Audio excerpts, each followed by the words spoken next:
Tomatoes are starting to come in. So I'll give you guys a little bit of an update on the inside of the cabin because the remodel is just about done. There's a few little things I need to wrap up yet, but I have to go to town to get materials for that. But it looks quite a bit different than it did before. We absolutely love it. It's much better having it wide open instead of having that center wall that we had.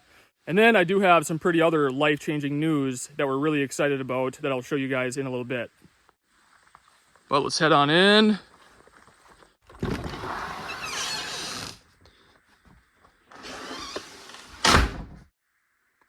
But as you can see, it's much more wide open in here without that center wall.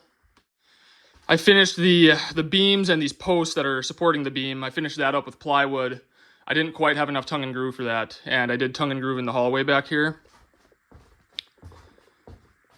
So I ran a little bit short, and then I do have to get some lumber for this ceiling as well.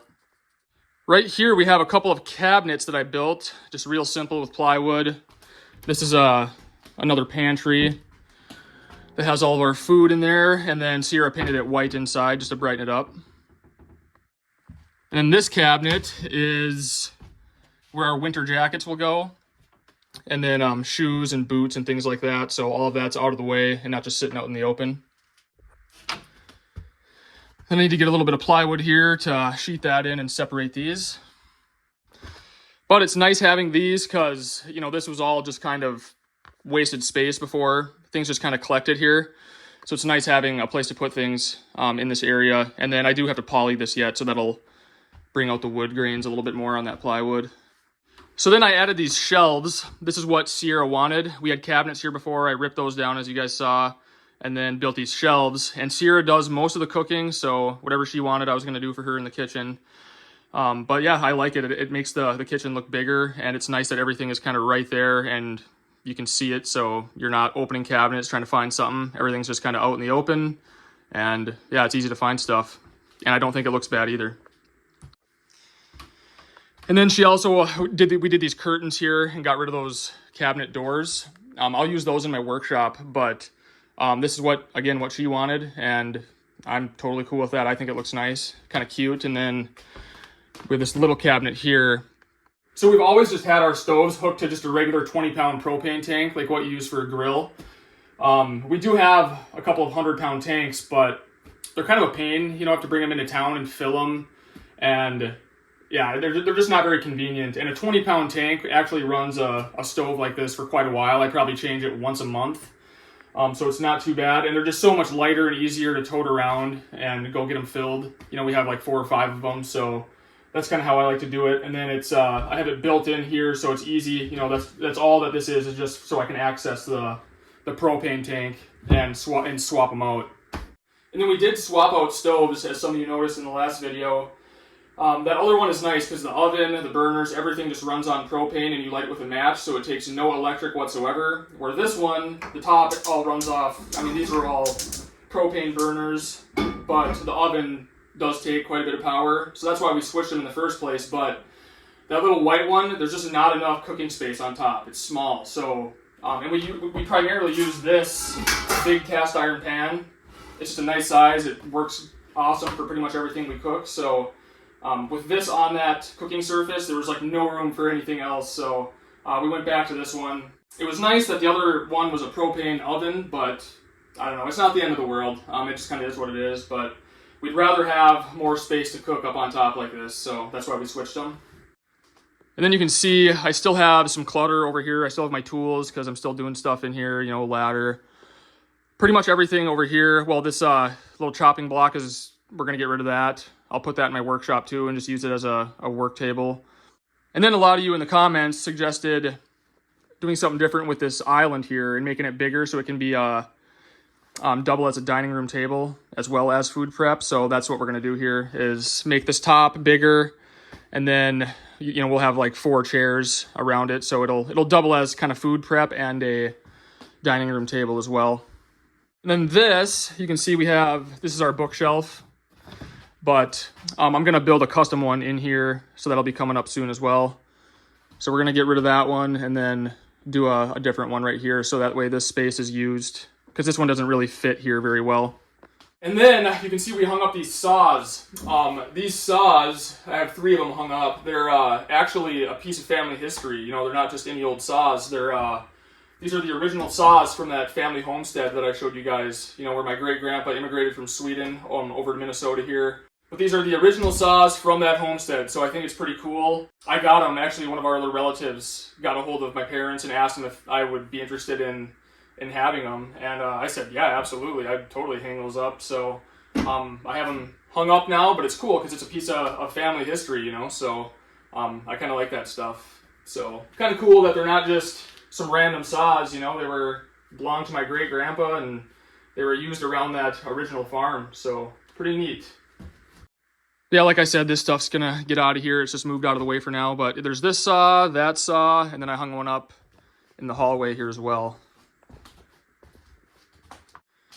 And then we're gonna hang up our cast irons right there. And then so for the flooring, you guys know I tore up that old flooring and put this down. This is just plywood ripped into boards, but a lot of you were, make sure nothing's killing my chickens here. Yeah, I'm kind of on high alert because we've lost a couple chickens to fox already from them free ranging, so but we haven't had one come around for about a week, but anytime they start clucking like that, I gotta scope it out. But anyways, this is just plywood ripped into planks, as you guys saw, but super cheap way to floor like a cabin or a tiny house. So we looked at flooring, you know, we wanted plank flooring like this, and like we looked at Menards, you know, Home Depot, Lowe's, and it's super expensive. It would have cost like $2,000 to do this area. So that was a little steep for us. We didn't really want to do that, and so like I said, I found this plywood idea on some small cabin forums, and there's a couple videos on YouTube of people installing it, but really cheap way to floor a cabin. And it looks nice. It does take a little bit more labor because you have to rip all of these and then put several coats of poly on them, you know, so that it doesn't get scratched and you can clean it. But I mean, it gives you a plank floor look for next to nothing. And I think it looks pretty decent too. Some people will stain each plank like a different color, you know, so you have several different, you know, wood stains. So that looks really nice as well, but we just wanted to keep it all the same and kind of keep it a lighter color. That way it brightened up the cabin, which it has done that. So we're pretty happy with it. But other than that, that's pretty much it in here. We definitely like the changes a lot better. Just a couple little things to do to button this up and it'll be 100% done. So besides that, stay tuned to the end of the video. We were at the log cabin and got some pretty cool trail camera shots again. But the life-changing news I want to share with you is this right here.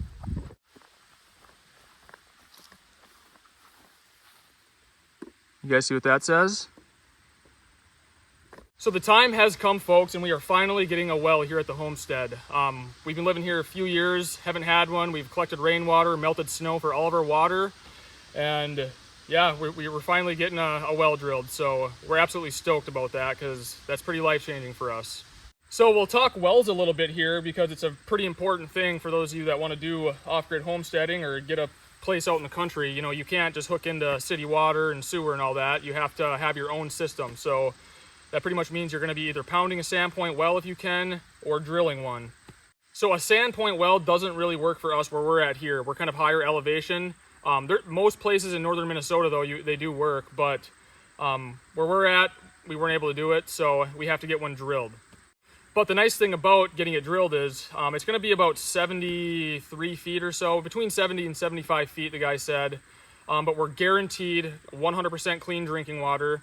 And then, yeah, we'll be tapped into an unlimited supply of water. But what we are getting is called an open discharge well, which means it's not going to be plumbed into the cabin. The reason it's not going to be plumbed into the cabin is because that's a whole nother set of permits and regulations and stuff. Because then you have pressurized plumbing inside your cabin, so then you need a designated place for your water to go, you know, when it drains. So we're keeping the cabin exactly how it is, and the well is just going to be outside here. I'm curious to see what it looks like. He explained it to me, but basically it'll be, you know, it's a 4-inch well. So we'll have a 4-inch pipe with a spigot on it and then a cord end that will hang off the side of this. And then I can either hardwire that in to the cabin or just run it off a generator. So we'll keep things running the same way that we've been doing it. You know, we have those 5-gallon jugs. that we haul our drinking water in right now. We'll just come out, fill all those up with good, clean well water. And then, you know, we don't have to worry about bringing jugs to a spring or to town to fill them. We have water right on site. Also, we'll be able to connect a hose to this, run it wherever we want. He said we'll have awesome pressure, so we can run it out to the chicken coop and water the chickens. We'll be able to water our garden. But just to have a pipe in the ground and have water right here whenever we want it is awesome. And we'll be able to use it all winter long, so it won't freeze or anything. The well driller was saying that he does a lot of these because so many people have, you know, like just a weekend cabin up here or hunting land, and then they just park a camper on it, but they want access to water. So this is a really easy way to do that because, like I said, if you don't have it plugged in or power to it, you can just walk away from it. It won't freeze during the winter. It's just as basic as it gets. I know people want to know probably how much this costs, and again, this is northern Minnesota, so it's probably different everywhere else, but it was about $7,000, just under $7,000, to have this drilled.